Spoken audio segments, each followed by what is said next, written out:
Hello, and welcome to the final day of the Animal Law Conference and the panel, which is entitled Food Policy and Purchasing Innovations in a Climate Crisis. My name is Pamela Frosch, and I'm a professor and associate dean at the Center for Animal Law Studies at Lewis and Clark Law School. Thank you so much for joining us. And before we get started, I would like to thank our gold sponsor, Chapman, Kubine, Allen, and Hussey. And now I'd like to introduce our very impressive panelists for this morning. Jose Oliva is the campaigns director at HEAL Food Alliance. With a long history in labor organizing, Jose has served in several leadership positions at, to name just a few, Casa Guatemala, Chicago Interfaith Workers Center, and the Restaurant Opportunities Centers United, which is the national organization of restaurant workers. Jose was co-founder and co-director of the Food Chain Workers Alliance, a national coalition of food worker organizations that collectively represent over 350,000 workers. Jose is a 2017 James Beard Award recipient and a 2018 American Food Hero awardee. Jonathan Lovorn is faculty co-director of the Climate, Animal, Food, and Environmental Law and Policy Lab at Yale Law School. He teaches animal law, wildlife law, and climate policy, and has published a number of articles on the intersection of animal law, environmental law, and food policy. He serves as Chief Litigation Counsel at the Humane Society of the United States, as Senior Legal Advisor to the San Francisco SPCA, and on the Board of Directors of Well-Beings, a nonprofit developing innovative solutions to protect animals, people, and the environment. And without further ado, please enjoy the presentations, and we'll see you at the Q&A after. Thank you.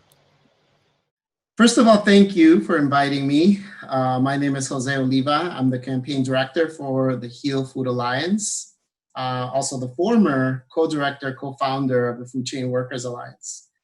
HEAL is a national coalition of food worker, food justice, health, environmental, consumer organizations in the US and Canada. And we represent over 1 million eaters, workers, and others. I want to thank you for allowing me to be part of this animal law conference. I'll try not to mansplain our work and the issues, but instead what I'd like to do is to tell you a story.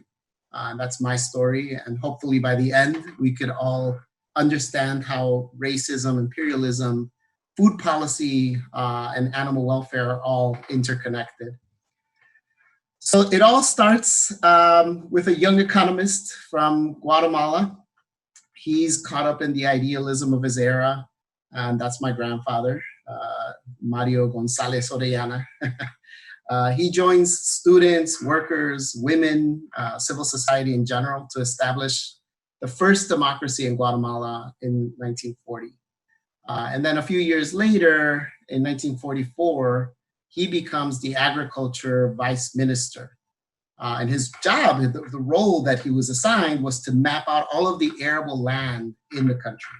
And what he discovered through this process was that over 2/3 of the land suitable for growing food was owned by the US-based United Fruit Company, which today you might know as Chiquita. Then after 10 short years of democracy in 54, a coup sponsored by the CIA overthrows this fledgling republic. The coup happened at the bequest of the United Fruit Company, which, as I said, is known as Chiquita today, triggered by the Jacobo Arbenz regime and the program that my grandfather was running that attempted to redistribute land to landless peasants. Allen Dulles was the head of the CIA, was the brother of John Foster Dulles, who was the CEO of the United Fruit Company. And so it really only was a phone call from one brother to another saying that they are taking our land, even though the program was not radical. It called for paying the company the market rate for about half of the land that they held in Guatemala. And this was land that they weren't using, by the way. It was sitting idle. And the plan was to take that land and to give it to landless peasants. My grandfather was disillusioned by the coup. He was angry. He moved his entire family to Xelajú, which is where both my mother and I were born. My mother was taught from very early on about the aborted agrarian reform, the frustrated dream of democracy. And she went on to become a teacher in a small village in the outskirts of Shela, of our hometown. Um, the coup triggered a 36-year, very bloody civil war that was happening in the context of the Cold War. So anyone who opposed the regime was branded a communist. Over 200,000 people were killed, over 1 million people were displaced as refugees. My family was amongst the refugees. Given the US's role in the conflict, there was no refugee or asylum process available for people fleeing the conflict until the American Baptist Church sued the INS in 1992 for discrimination on the basis of national origin. Because if you were Cuban or Nicaraguan or any other national of a country that opposed the US, you were automatically given asylum. But if you came from El Salvador or Guatemala or any of the other countries, then automatically you were denied. We came to the US after my mother, who was a school teacher, attempted to organize the parents from her school to demand running water and electricity in the schoolhouse. However, coming to the US wasn't easy. There was no official refugee status, like I said, for anyone fleeing the country. And by the time the ABC, the American Baptist Church suit, allowed Guatemalans to apply for asylum, I was already over 18 and couldn't participate in my parents' claim. So I was undocumented for about 20 years. And my mom, after being a teacher back in Guatemala her entire life, ended up, like many immigrants, working in the restaurant industry. And there she worked hard for measly wages and was constantly sexually harassed. Then when I graduated high school and wanted to go to college, I realized that I was an undocumented immigrant and I couldn't access scholarships or grants. So I started working in the restaurant industry. And I was paying for credit hours as I went along. After graduating college, I started to volunteer at a local community group here in Chicago called Casa Guatemala. And one day this woman came in, she was crying, telling her story, saying that her husband had been kidnapped. And originally I thought, well, this happens all the time in Guatemala, tell me more. And then she started to tell me that it didn't happen in Guatemala, it happened here, that he was kidnapped at the street corner that they called La Parada, which is a day labor street corner here in Chicago, where men mostly gather very early in the morning, 4 or 5 a.m. and wait for people to pick them up to go to work. And that could be anything from construction to moving to all kinds of other physical labor. And it's usually a bargaining process where the employer pulls up in a truck and says, hey, I have this roofing job, as an example, and it pays $8 an hour. Who can do it for less? And folks bid against each other to take the job. I was blown away by this. I didn't know this existed. I didn't think this existed, but there is this whole underground informal economy that's actually feeding into the real economy. Restaurants are a prime example of how these two economies collide. That led me to organize the Worker Center here in Chicago, to help organize restaurant workers and other informal workers, which eventually became the Chicago Interfaith Worker Center. Some workers called us to complain about horrible treatment at a fine dining restaurant, and we immediately sprung to action. We brought a local pastor with us, media, community members, and did this impromptu march on the boss. When he first saw us, he immediately kicked us out. So we started to march outside in the front of the restaurant and telling customers as they were approaching the restaurant what was happening. And we turned away a whole bunch of customers, potential customers. And within minutes, the manager was back outside trying to get us to stop. So in the end, we negotiated an agreement with him that was good for workers and good for the restaurant. We thought we had invented a whole new model of organizing. But the reality is that ROC, the Restaurant Opportunity Center, had been doing this kind of agreements with restaurants for years. So instead of reinventing the wheel, we decided to just join ROC, and we helped start the national network that is today known as ROC United, Restaurant Opportunity Centers United. And then while at ROC, we started to realize that there was this whole new breed of consumer out there. Our members consistently reported that customers would ask about food in ways they'd never seen before. Where was this chicken raised, for instance, or is this produce organic, and so forth. And this trend didn't slow down in the subsequent years. As a matter of fact, other food worker organizations like CATA, which is a Spanish acronym for the Comité de Apoyo a Trabajadores Agrícolas, Farm Worker Support Committee, and brand workers and a few others, were seeing the same trends in their sectors. So finally, in 2008, we decided to work together with CATA, brand workers, and other food worker organizations to launch an alliance of food workers that we eventually called Food Chain Workers Alliance, with the dual purpose of inserting workers into this ongoing discourse around food, and to explore what a multi-sector campaign to improve the food system overall would look like. And with that mandate, we began to convene organizations that focused on food from the perspective of health, or what food does to the human body, environment, both on the production end and on the waste end, access to good food, agriculture, both rural and urban, and animal welfare.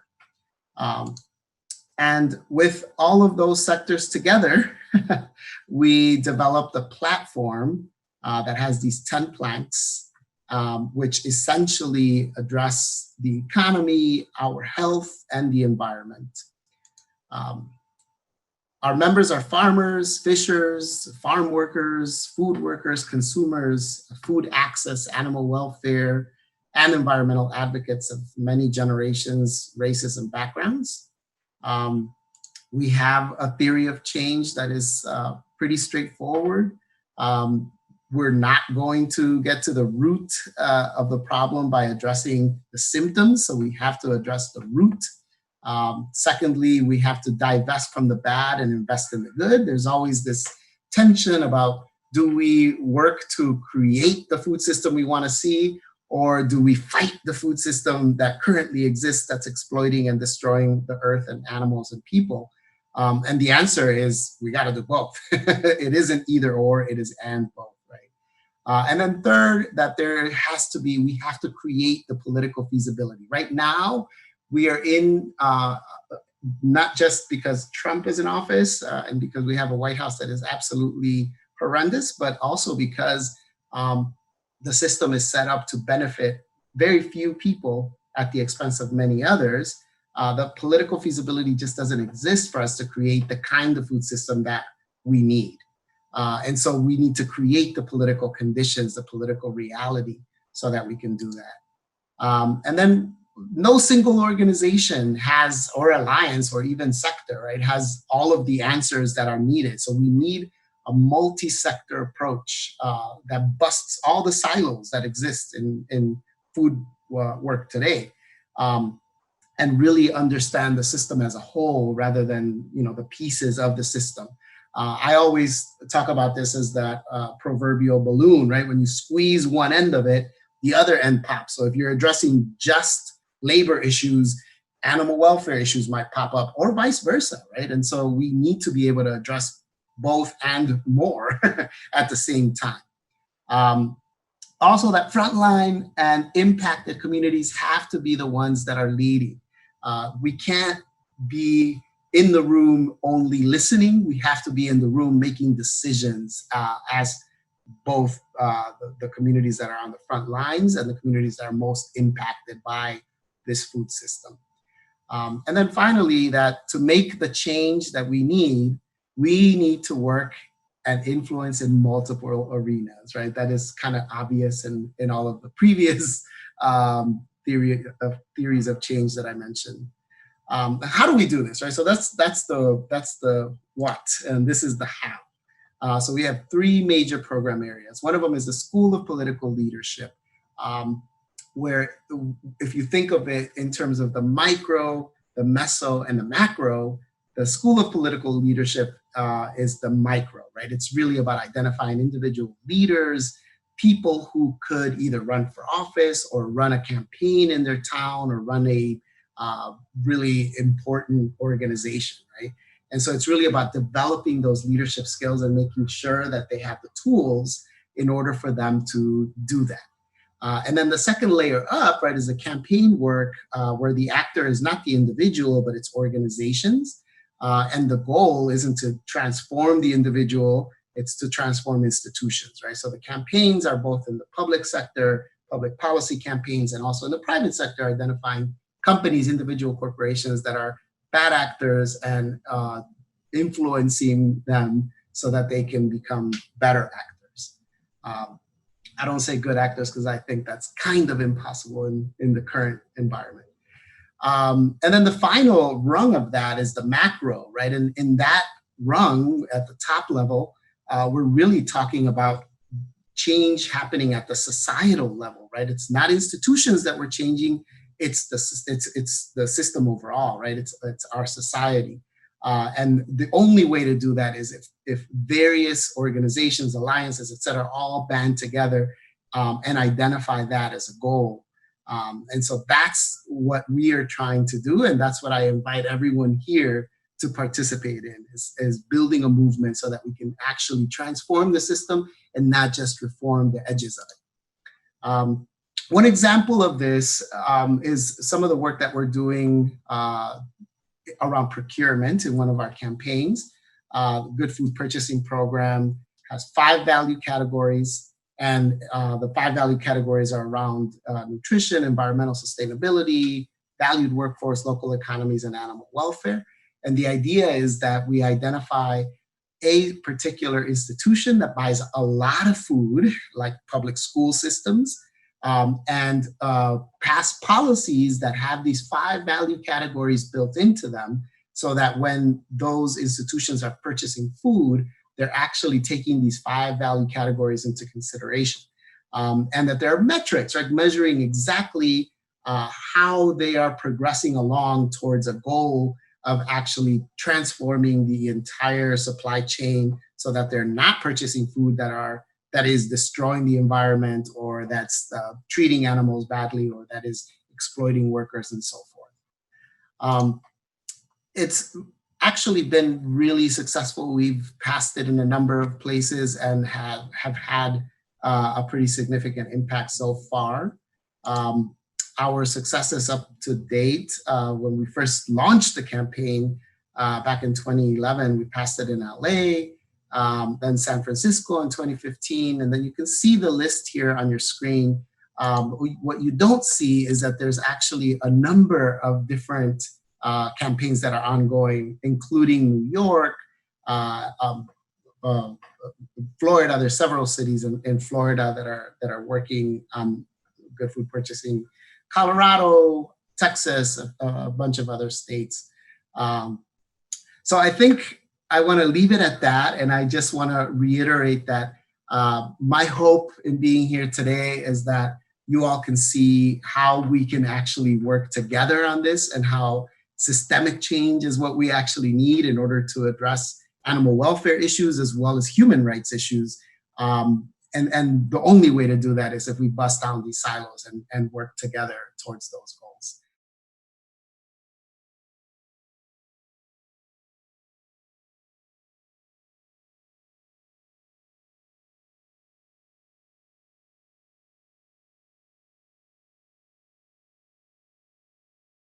Good morning, everyone.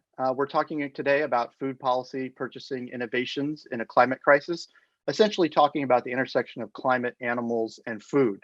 I know you've already heard a lot at the conference about animals and climate change. If you want to read a little bit more about these topics, here's an article that I wrote in 2016 that talks about the impact of climate on vulnerable populations, in particular vulnerable populations of animals and people. We've already talked some, and you probably heard some about the impact of climate on companion animals, the impact of climate on wildlife and biodiversity, the impact of climate on farm animals, and in addition to the impact of farm animals on climate from their emissions. And then, of course, the impact of climate on workers in the food industry, which is intertwined with and can't be ignored as we talk about food, climate, and animals. And I trust Jonathan's already talked about the need to think differently about climate and food. And in particular, think about how we might depolarize the discussion of climate and food. This is an unbelievably difficult and polarized space to do advocacy in. So you get everything from plant-based advocates talking about all the people we could feed if we simply switch to a plant-based diet. And then you have the industry talking about how we would all die of malnutrition if we didn't have livestock, which, spoiler alert, this paper is completely bogus, which I could talk about in the Q&A. But we also have a tremendous amount of disagreement, even among advocates who are working to change the industrial model of food.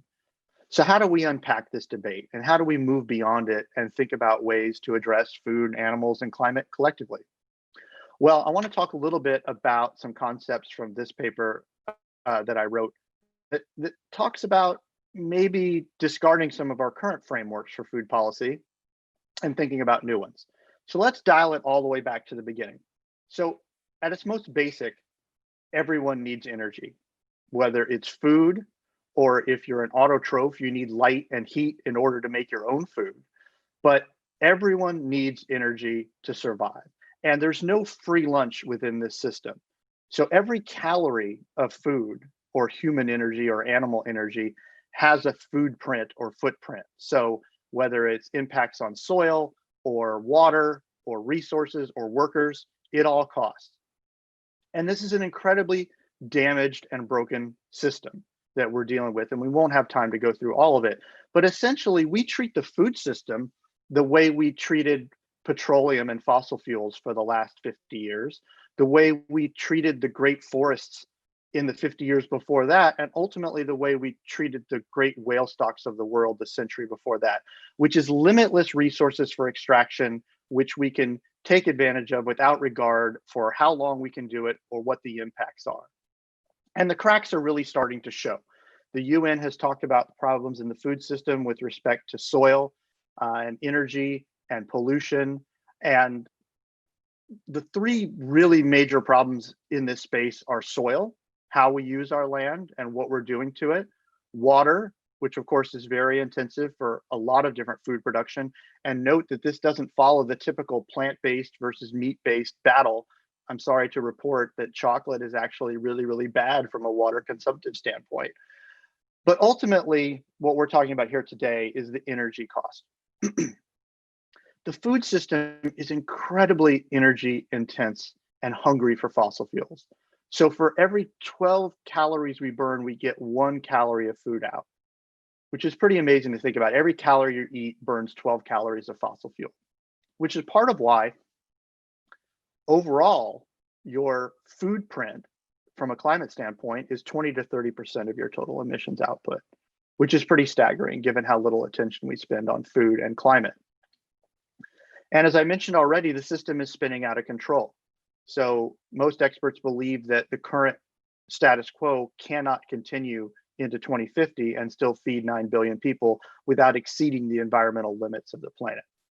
So given this incredibly fossil fuel energy intensive system, you would think we would have a very high-tech efficient system for agriculture with Wi-Fi tractors and smart drones and real-time monitoring. And this is the image you constantly are fed with regard to agriculture, but the system actually looks more like this: an incredibly wasteful, inefficient system. You've probably seen these numbers before. 30 to 40% of all food is wasted, 165 billion annually. To put that in perspective, 1 of every 3 units of food we produce globally never feeds anyone. And when we talk about food waste, usually we talk about the typical issues that everyone has written about and studied. So we talk about expiration dates, we talk about transport, refrigeration, all the downstream losses within the food system. But there's also a huge upstream problem with regard to waste. So this paper from 2017 is unique because what it said was, okay, we're looking at all these typical forms of waste, but we're also going to look at livestock feeding. And so we're going to compare losses in all of these sectors, calories from farm to table. And what is shocking about this is Alexander concluded that livestock production, the process of feeding calories to animals and then processing animals into food, is 40 to 60% of all waste in the food system. So that 1/3 of calories that never reaches anyone, 40 to 60% of that is from feeding crops to livestock. To put that in perspective, if food loss and waste in its entirety were a country, it would be the 3rd largest emitter in the world, 4.4 gigatons of CO2 equivalent. That's an incredible amount. 40 to 60% of that 4.4 gigatons is feeding crops to livestock rather than eating crops directly. Okay, so how does this compare? In my paper, I spent a lot of time talking about clean energy. Clean energy is an interesting question because after a very brief period of trying to retrofit dirty and inefficient energy sources like internal combustion engines and retrofitting coal-fired power plants, clean energy advocates said, you know what, we can't fix those problematic production systems. We need new, clean, and efficient production. So ultimately, that led to the war on coal and the downfall of coal. And now when we talk about energy, mechanical energy, the two twin yardsticks of mechanical energy are clean and efficient. That's what everyone talks about. But when we get to food, that's not how we think. So a search for academic articles on clean and efficient food yielded exactly 0 hits. There might be one now that I published that Yale paper. Instead, we all talk about sustainability. 2.4 million hits on sustainability. But what is sustainability? Typically, when we talk about sustainability, we get these sort of Venn diagram of intersection of environmental, economic, and social factors, and this idea that we're going to balance them into a sustainable compromise. But most often, sustainability is a word that's abused, that is used to justify things that aren't sustainable and that are incredibly problematic. So we can have sustainable coal. There's sustainable palm oil.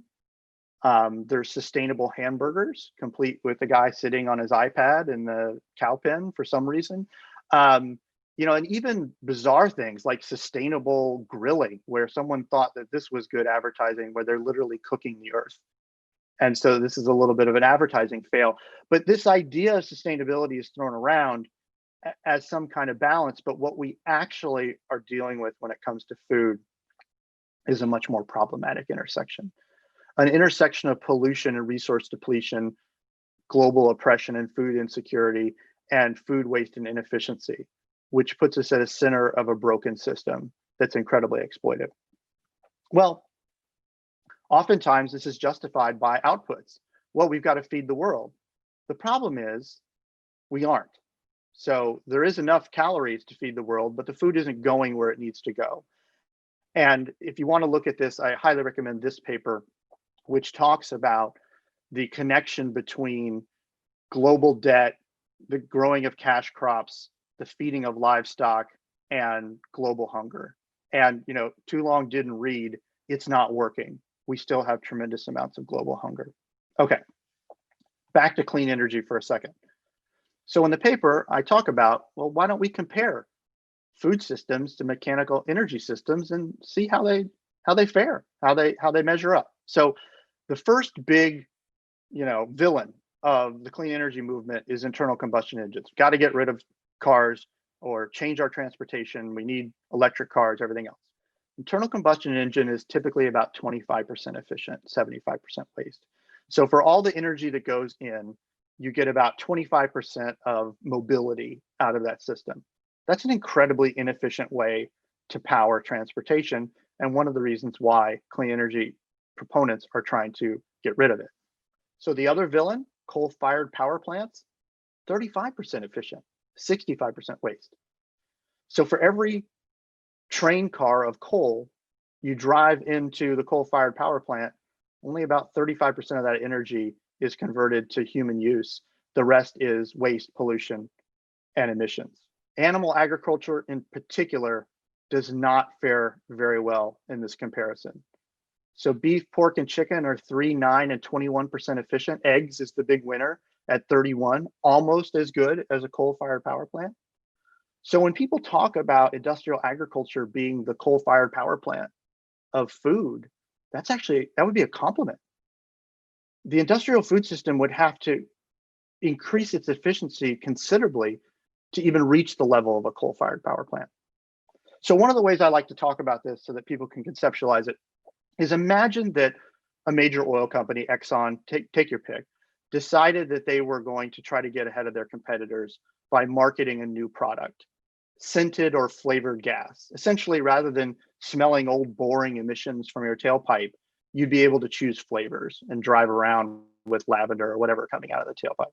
So they're going to take fully usable gasoline that could power cars, and they're going to put it through an entire secondary refining process where for every 7 gallons of boring gas they put in, they get 1 gallon of fancy scented gas out.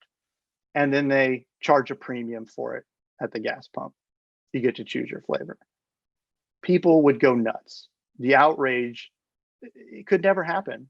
No one would ever let the fossil fuel industry, for purpose of aesthetics, to take 7 gallons and turn it into 1. But in short form, that's essentially what we do with the food system. So we grow food and we put it through a secondary processing through animal agriculture, where for every 7 calories of plant food we put in, we get 1 calorie on average out of animal food, along with a nice waste lagoon and other externalities.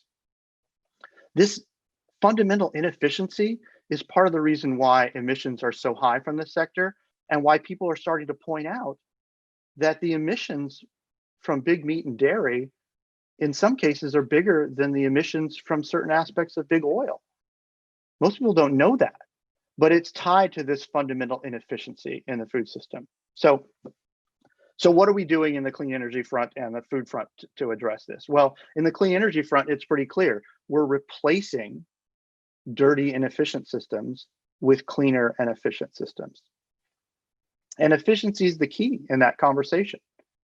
But I'd be remiss if I didn't stop for a minute and say, okay, efficiency is great, but efficiency doesn't have that great of a reputation in social movements, right? Among animal advocates and others, we tend to think efficiency is this cold, impersonal, cruel process of trying to squeeze every dollar out while not caring about things like workers and animal welfare. And efficiency can do that when you focus on it in a vacuum. Efficiency is a necessary but not a sufficient condition for an effective, just, sustainable food system. And people tend to talk about efficiency versus equity, but they're not an either or. We need efficiency, but then we need to temper it with equity. And if you're interested in how this is done, this particular piece out of California talks about the need to integrate climate policy in California through the lens of equity, and how they have to work together and not as a binary either or. Okay, what else is going on in this space? So theories of change in this space actually fit into a framework that's really comfortable and familiar for animal advocates. So most of the food policy changes are either clustered around reduction, refinement, or replacement. So reduction theories of change are very familiar to us. We all know about efforts to change diets. Francis Moore Lappé talked about this in the early 70s. Work in this space typically is consumer outreach or government purchasing or other things to change the choices that consumers are making on the demand side of the equation. So I'm not going to be able to talk about all the wonderful work being done in the reduction space, but I do want to give a shout out to the Heal Food Alliance. And I know you've already heard from Jose about the amazing work they're doing. Go to their website, take a look at it. It's really inspirational and ultimately some of the best work I've seen. Refinement work typically says, well, I don't think we can get people to completely change and stop buying these food products. So we're going to try to refine the method by which they're produced to make them more equitable or make them more sustainable. A classic example of this is the Roundtable Certified Sustainable Palm Oil. And that's commonly done through corporate commitments, purchasing decisions, also has a production element, but is mostly focused on what people buy and getting people to buy only certified, refined food products. The third theory of change is replacement theory, which is incredibly popular right now. The idea that we just need to take the problematic products off the shelf and put on more efficient, clean, and equitable alternatives, and we'll simply replace. And a fundamental aspect of replacement theory is that replacement advocates don't really feel that trying to get people to eat their beans has worked, and therefore we need to do something else. So this theory is very tied up with taste, price, and convenience theory, the idea that consumers make decisions not based on ethics, but ultimately based on taste, price, and convenience. And when the price of alternative food, alternative proteins, intersects with the cost of problematic food, whether that's cheap meat or palm oil, but when that intersection happens, we will have a transition. This is kind of a debated concept, and if you're interested in transition theory and substitution theory, I highly recommend this paper from Richard York, which tracks how the expectation was the discovery of petroleum would save the whales and replace whale oil, when in fact it didn't. It accelerated that process. Not saying that's going to happen with regard to alternative protein, but the question about the replacement process is still very much a debated issue. Okay, I want to propose a fourth R, because of course any test needs additional R's in it if we're going to be academic. But the fourth R is restore. And when I talk about restore, I'm talking about restoring normal markets, restoring true cost pricing, and restoring reasonable regulation of the environmental, health, animal welfare, other aspects of the industrial food system. I highly recommend this piece about all the externalities that are uncaptured in the system. The system depends on being exempt from normal civil laws. So if you've been sitting through this wondering, when are we going to get to the law part? This is the law part. We actually have to have regulation of labor in this industry, regulation of animal welfare, regulation of emissions, not only for the people and animals involved, but to restore some kind of rational pricing, because as long as the price of cheap meat and other problematic food products is artificially depressed, even if you believe in substitution theory, it's going to take much longer for price intersection between alternative protein and traditional subsidized cheap meat. So if we restore rational pricing, true cost pricing, we can make that intersection come faster. So finally, what we're working on at Yale in the Climate, Animal, Food, and Environmental Law and Policy Lab is trying to make those connections happen. So making all of those externalities re-enter the equation primarily through law and regulation. And the ultimate goals in this space are to restore true cost pricing and fair markets, to internalize all these problematic externalities into a rational system, to restore reasonable legal and regulatory standards and get rid of all the exemptions that allow this industry to operate virtually unchecked. And ultimately, we will have to eliminate the subsidies that prop up this system and alter the market in a way where regenerative agriculture, alternative proteins, other small farming operations, local farming, they cannot compete because these subsidies put a thumb on the scale of the system. And finally, which is something I think we can all agree on, we want to promote a food system that respects people, animal, and the planet. And one of the ways I think we should do that, and I'll leave this as a final comment going forward, is we have something in the lab called the Golden Rule. And what the Golden Rule says is interventions in this space that sell out one area of justice for another are not real solutions. So you may have the best climate solution you can imagine, but if it fixes climate on the back of animals or workers, it's not allowed in the lab. And if you have a great labor solution that's terrible for animals, that's not allowed either.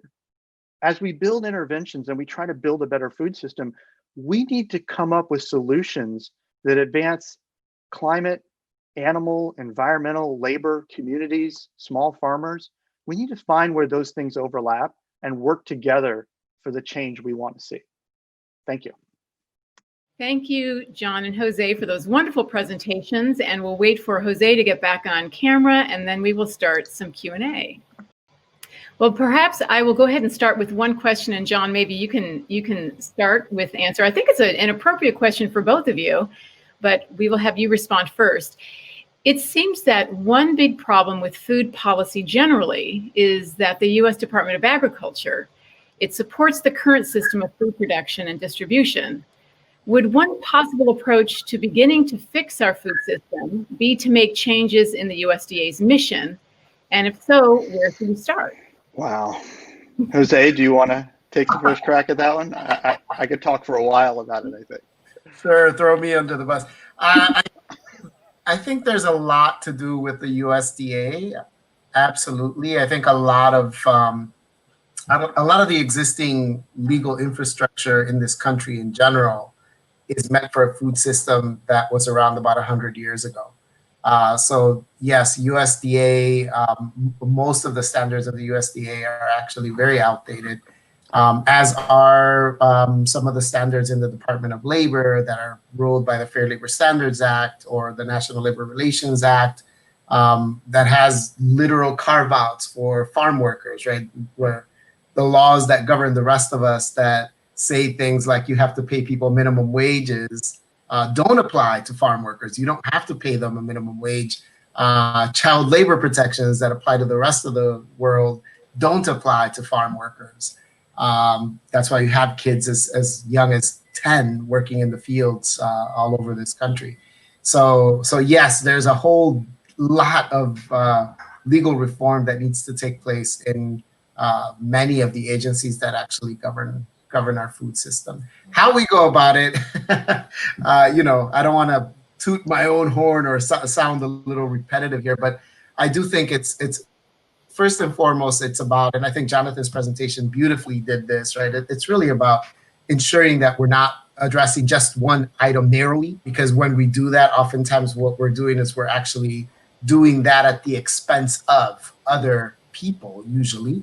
And so I think the first step is actually to build the kind of coalition work and generally being able to connect with other sectors, especially not just with other organizations in your sector, but with other sectors to coordinate bigger pieces of reform that are not just for the next 2 to 5 years, right? I know people love to do these 5-year plans, but we need to start thinking about what do we want to see in 20 years, right? What do we want to see in 50 years, and working towards that rather than thinking about the very narrow here and now. What can we win in this next administration, which I think is also important, but it shouldn't be that for the other thing.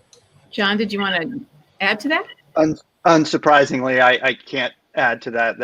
I completely would sign on to that. I think that when we think about USDA and federal, that is the most closely guarded space. So you really have to build a tremendous amount of infrastructure and groundwork and the relationships between movements that Jose was talking about before we have any hope of doing that. We can change a few things with it, with regime change, hint, hint. But I think that ultimately the true structural problems at the federal level are bipartisan and will take a lot of state and local level legal change and organizing in order to create enough political power to make the change that we need. Another question that's come in is focuses on some of the statistics that you were mentioning. The 40 to 60% food loss statistics are staggering. How do you take this complex issue and translate it in a way that engages the general population to affect change related to food choices? Well, that's a great question. So I don't know, Jose, you do more messaging work than I do. I think we have to start talking about it. I think that I'll just say with regard to food waste, we have to redefine how we think about food waste. As I mentioned in the presentation, we think a lot about expiration dates and sort of downstream consumer food waste, but the structural waste through inefficiency built into the system is something very few people are talking about. Yeah, that's right. I would add one small piece to that, which is that in the climate world, everything is about energy. And just recently have they started to really look at food, sort of still skeptically, but looking at food a little bit more seriously. And it isn't, I'm not making these numbers up, right? But if you actually add food waste with food production, with food transportation, it is bigger than energy by far. Energy accounts for about 21%. If you add those three pieces of the food system together, they account for over 32% of all the climate, all the greenhouse gases emitted on this planet. So food needs to be taken seriously. The food and agriculture system overall, right, needs to be taken seriously as a climate, a major engine of climate change. And I'm not saying, I'm not in any way trying to imply that people don't care about food. The sort of hyper focus on energy, I think needs to be, they need to revise that and really look at food as a serious part of it. John, you mentioned regenerative agriculture, and a lot of work these days about regenerative animal agriculture. Can you say a little more about what role you think that plays and what its implications for animals are? Yeah, I mean, there's a lot of controversy right now over the question of regenerative, and one of the things I mentioned in the presentation, and in one of my papers that I talk about, is I think we have to move away from, is regenerative going to be the answer, or is alternative meat going to be the answer, or this or that. We have a tendency to want to divide everything in boxes and then examine them and argue over what's going to be the solution. Are we going to do substitution, or are we going to do regenerative? So I think it has to be reconceptualized to look at it on its merits. I think it's great that people are doing regenerative agriculture. I think, unfortunately, people that are doing massive industrial scale agriculture like to point to one thing that looks good to justify the massive harm they're having. So it's like Bob's humane, regenerative petting zoo and cattle farm may have this great humane, low emission system, and I applaud that. But people argue because that exists, therefore this massive destructive system is somehow justified. That's as problematic. I mean, those systems have as much in common with industrial agriculture as a local, reclaimed furniture builder has with IKEA. It's apples and oranges. So I think we need to refrain from attacking those solutions. And there's another question in the chat about reducing methane from cows. And I'm all for those type of changes, anything that gets the emissions down. But saying that this entire wasteful system can somehow be justified by putting a little seaweed in the meal, or pointing to a couple of operations that are doing better, I don't buy that. So I think you have to look at them both in context and avoid attacking them. Some of the folks in the meat replacement space have really gone after regenerative agriculture because they see it as some kind of threat. The truth is, regenerative agriculture folks and alternative protein folks are fighting the same war against huge industrial meat. And so if we can avoid those kind of conflicts and talk about where we agree and realize that these are apples and oranges, I think we'll all be better off and more effective. Jose, did you want to chime in, or should we go to the next question? No, I think that was beautifully stated, yeah. Okay. Here's one for you, Jose. How do you think that the COVID-19 crisis will change the food system? Well, yeah. Well, it's already changed it pretty dramatically. I think the optics are pretty radically changed since COVID-19, right? Food workers are now visible. And I love the fact that we're being called essential. That's definitely a big plus in just shifting the narrative in the direction of both visibilizing food workers and actualizing some of the changes that are necessary to make their lives better. But I don't think it's enough, right? I don't think just calling food workers essential is all we need, right? I think that hasn't changed wages. It hasn't changed conditions. As a matter of fact, right, for those of you who followed all of the events that took place in the meatpacking sector know exactly what I'm talking about, right? In early March, when COVID first started to make its presence felt here, a lot of workers in that space went out on wildcat strikes, which are unauthorized strikes, and other worker actions that were then used by this administration and by the industry itself, right, to say, oh my God, our food system is in danger. We need to do something to make sure that workers continue to come to work, which is what triggered Trump's executive order on April 28th. And that, even though legally did very little, it had this chilling effect in worker communities where the wildcat strikes ended, all of the worker activity ended, and so that created then the opportunity for the industry and all of their allies to ramp up things, right? So things like line speed, for instance, in the poultry sector, has actually increased during COVID-19. The lack of protections, right? Everything from lack of PPE to lack of social distancing have gone away after the executive order because the line speed is higher, and therefore, line speed is directly correlational to social distancing, right? The faster the line is, the more people you need on that line to process the animal.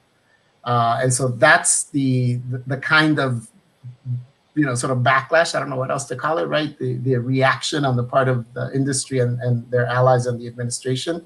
So I do think, we have to make sure that we couple the new visibility and the newfound sort of fame that food workers suddenly have with the general population, and make sure that we use that, that likability to get people to take action to support food workers and the food system, right, overall in the time of COVID.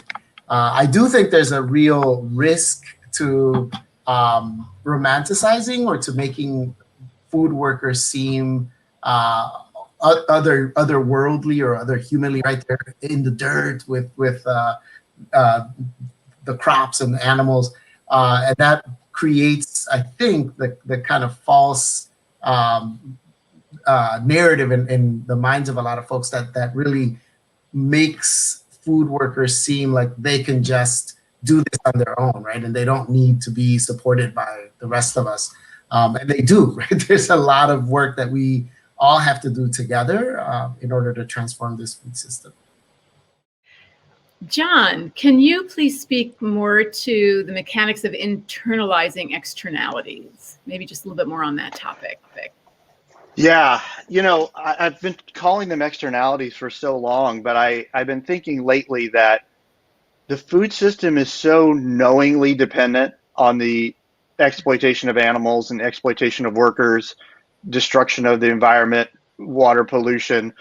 They're almost better thought of as inputs rather than externalities. Externalities sort of suggest a lack of knowledge or agency, like, oh, I've got these externalities to my business that maybe I should get under control. At some point, they become so integral that they feel more like inputs. But, it's all the things we talked about in the presentations, and I'm sure has been talked about already during the conference, is how incredibly underregulated this massive industrial operation. There's no other industry even remotely approaching the scale of food that operates under such a minimal regulatory environment. So when I talk about externalities, I'm really talking about all the harms that this system visits on people, animals, and the planet.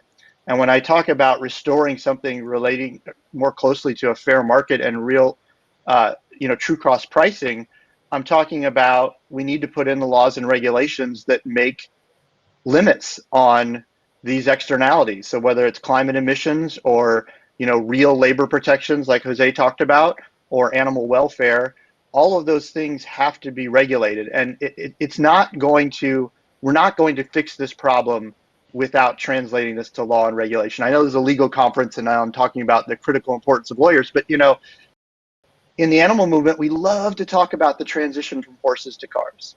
that this was a major transition. But that wasn't a market transition. The way that there was 100,000 cars and 100,000 horses in New York City in 1909.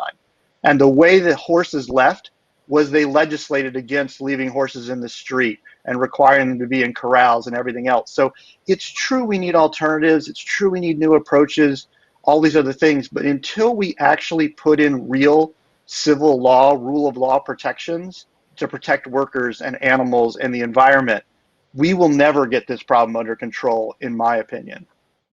Thank you.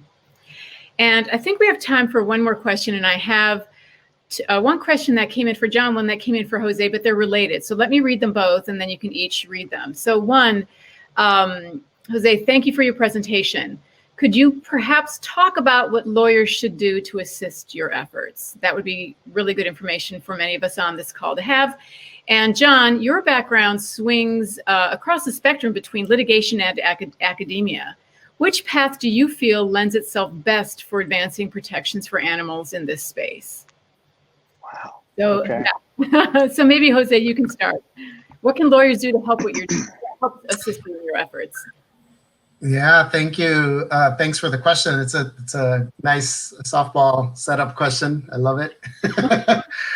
There are a number of things that folks with legal backgrounds and who are currently practicing law can do to help.